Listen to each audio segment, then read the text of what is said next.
وزي ما عودناكم تغطيه حصريه لقناه صدى الملاعب لدوري ابطال مصر، وكل يوم كواليس وكل يوم سهرات رمضانيه.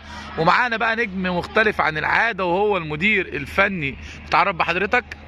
كابتن محمد النهارده عايزين بقى نهنئ الشعب المصري كله، نقول له ايه؟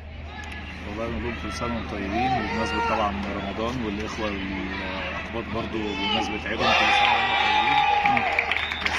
شايف النهارده دوري ابطال مصر احتكاك كويس استفدت من خلاله؟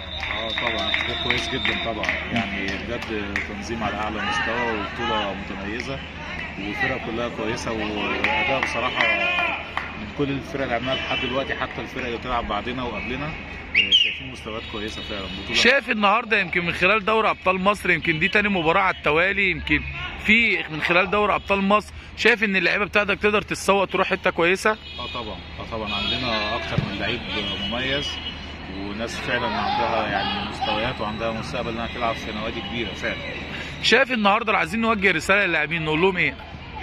انا بوجه لهم رساله ان انت ما تستعجلش المكسب، وكل حاجه في الكوره وارده، وان انت اجتهادك واصرارك في الملعب هو اللي هيوصلك.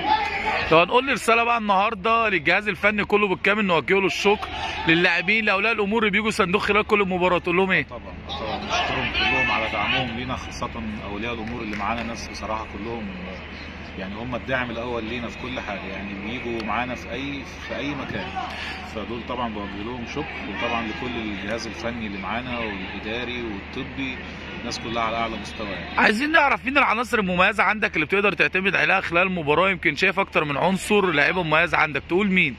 طبعا عندنا عناصر مميزه كتير، عندنا عبد الرحمن إيتو لعيب كويس جدا وهو كابتن الفرقه، ولعيب مستواه يسمح له يلعب في افضل الانديه فعلا. وعندنا اكتر من لعيب، يعني مش عايز انسى حد، لكن عندنا يونس لعيب كويس، عندنا بقى في مختلف الاعمار، عندنا في السن الصغير برضه 2013 و2014، في سن 2009 و2010، غير طبعا البطوله الكبيره عندنا فيها اكتر من لعيب مميز برضه غير إيتو. جمال حمزه لعيب كويس جدا، وابراهيم كويس جدا.